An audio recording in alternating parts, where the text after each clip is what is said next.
Now today, let's start with chapter number 3, forms of government. In this chapter, we will study about different forms of government. और government जो word है वो किससे derive हुआ है? From Latin word that is governance, that is to govern or to manage. ठीक है, ये policies determine करता है और laws बताता है जो हमारे states को जब हम implement करें. Now need for government. As food is necessary to live, so government is necessary to organize. जैसे हमारे लिए फूड बहुत जरूरी है जीने के, ऐसे में ऑर्गेनाइज करने के लिए लोगों को हमें क्या करना पड़ेगा? गवर्नमेंट की need. In the society many people live together. Social life depends on cooperation among the people and some forms of cooperation have to be handled. The need to reconcile the various interest and resolve issues may rise in the society. और इसका जो chief reason है वो क्या है? Institution of the government. A person or a group of people, they need government to look after the needs of administration, economy and security. Or government take decisions on many social issues जैसे running of several welfare scheme. ये different welfare schemes को run करते हैं और जो government है वो हमारी countries की boundary को protect करती है और good relation maintain करती है. ठीक है, इन laws बनाते हैं और उनको enforce करते हैं. फिर government का काम क्या होता है? laws बनाना और उनको enforce करना. ठीक है. And the government also have some obligation toward the citizen of the country. और ये किसके लिए responsible है? Government of the country. और ये क्या ensure करती है? जिससे all the citizens of the country have enough to eat and all the facilities should be needed. जिससे वो कैसी लाइफ जी सके? peaceful और happy life. ठीक है, we need a government जो almost universal है. हम बात करेंगे various levels of government. Government has lot of things to do, but the question is how to manage to do all this thing. Government different level पे है. Local level पे भी है, स्टेट लेवल पे भी और नेशनल लेवल. लोकल लेवल की बात करें, ग्रास रूट लेवल पे रन करती है. ये आपको लोकेलिटीज, विलेजेस, टाउन, सिटीज में देखती है. स्टेट लेवल पे ये एंटायर स्टेट जैसे उत्तर प्रदेश हो गया और आपका आंध्र प्रदेश हो गया, और सेंट्रल में जो हमारे पूरे नेशन को कवर करती है. गवर्नमेंट क्या है? आपके लॉ मेकिंग बॉडी है. Government makes laws and everyone who lives in the country has to follow them. ये एसेंशियल है फॉर द स्मूथ फंक्शनिंग. आप देखते हैं गवर्नमेंट के पास पावर है to make decision in some way. It has power to enforce it. उसके पास पावर भी यही क्या करता है? अपने डिसीजन को इन्फोर्स करता है. Now government can not run without power enforce it's decision. ठीक है, बिना पावर के तो रन नहीं कर सकती है. इसलिए हमें वेरियस फॉर्म ऑफ गवर्नमेंट की बात करते हैं. The function of the government are carried by its 3 organ: executive, legislature, executive और जुडिशरी. लेजिस्लेचर का क्या काम है? लॉ बनाना. एग्जीक्यूटिव का काम है उनको एग्जीक्यूट करना और जुडिशरी का काम है उसको न्याय देना. आप today different countries enjoy different types of government. सबसे पहले हम मोनार्की की बात करते हैं, जिसमें जो गवर्नमेंट है वो किसके हाथ में होते हैं? किंग के और क्वीन के. यहाँ पे स्मॉल ग्रुप ऑफ पीपल जो कंसल्ट करते हैं और एडवाइस और पावर को लेते हैं. डेमोक्रेसी या किंग और क्वीन इज नॉट आंसरेबल. भाई जो किंग होगा और क्वीन होगा वो लोगों को आंसरेबल नहीं होगा. ये हेरिडिटरी होता है, pass down from generation to generation. Monarchy 2 तरीके की है, एब्सोल्यूट मोनार्की और कॉन्स्टिट्यूशनल मोनार्की. एब्सोल्यूट मोनार्की की बात करते हैं जिसमें king queen has total control over the state. ठीक है, इसमें किंग और क्वीन के क्या होता है? टोटल क्या होता है? कंट्रोल होता है. कॉन्स्टिट्यूशन मोनार्की में जो पावर है किंग की और क्वीन की वो किससे? कॉन्स्टिट्यूशन से स्पेसिफाइड है. और ये मोनार्क की पावर के ऊपर बियॉन्ड क्या एक्ट नहीं कर. Next is authoritarian form of government. The authoritarian stands absolute obedience to authority. इस गवर्नमेंट में क्या होता है? जो सारे पावर होती है वो फैमिली के हैंड में होती है. स्मॉल ग्रुप ऑफ पीपल या फिर स्ट्रॉन्ग पॉलिटिकल पार्टी जैसे हमारे यहाँ है बीजेपी वगैरह, they take all the major decision of the government और सिटीजन्स आर अलाउड.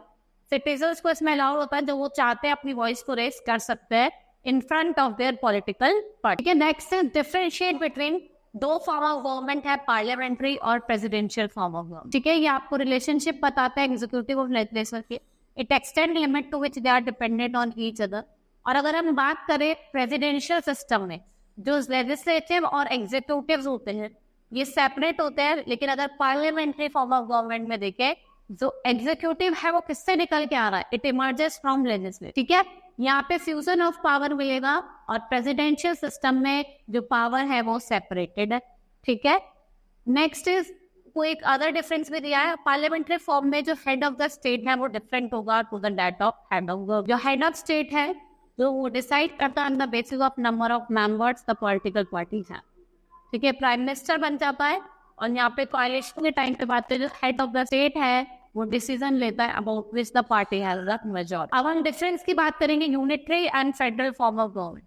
यूनिटरी की बात करें, all the powers of the government are in the hands of certain central government. जो सारी पावर है वो किसके हाथ में होती है? सेंट्रल गवर्नमेंट के। ठीक है, सिंगल सेंटर ऑफ पावर है। ठीक है, एडमिनिस्ट्रेटिव कन्वीनियंस के लिए आप देखते हैं गवर्नमेंट को पावर दिया है, वो डिफरेंट यूनिट्स फॉर्म कर सकते। Unity enjoy power as long as the centre so wishes. जो एग्जांपल है ये यूनाइटेड किंगडम, चाइना और आपकी जो चिली है उसमें आपको यूनिटरी फॉर्म ऑफ गवर्नमेंट मिलेगी। अब हम बात करते हैं फेडरल फॉर्म ऑफ गवर्नमेंट की।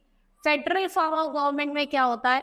It is divided between central and the government of state. ये कॉन्स्टिट्यूशन के थ्रू होता है। स्टेट एंजॉय करते हैं as right derived from the constitution. ठीक है, लेकिन ये आपके कॉन्स्टिट्यूशन में रिटर्न होती है। There is also need for independence judiciary. जो हमारे जो डिस्प्यूट अराइज होते हैं सेंटर स्टेट के बीच, वो उसको सॉल्व करती है, सेटल डाउन करती है। इंडिया में बात करें, जो सेंट्रल गवर्नमेंट है और गवर्नमेंट ऑफ स्टेट है, जैसे आपकी यूएसए, ब्राजील और मलेशिया, इसमें आपको फेडरल फॉर्म ऑफ गवर्नमेंट देखने को मिलेगी। Next is democratic government form of government.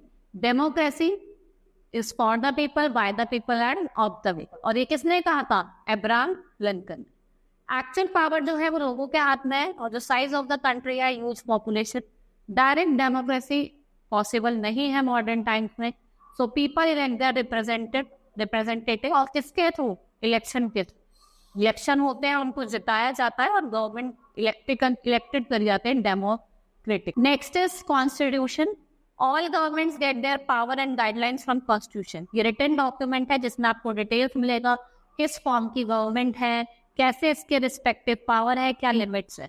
All the institution of the government have to work within the provision of the constitution. Provision, constitution के provision में इनको करना पड़ता है, काम करना पड़ता है।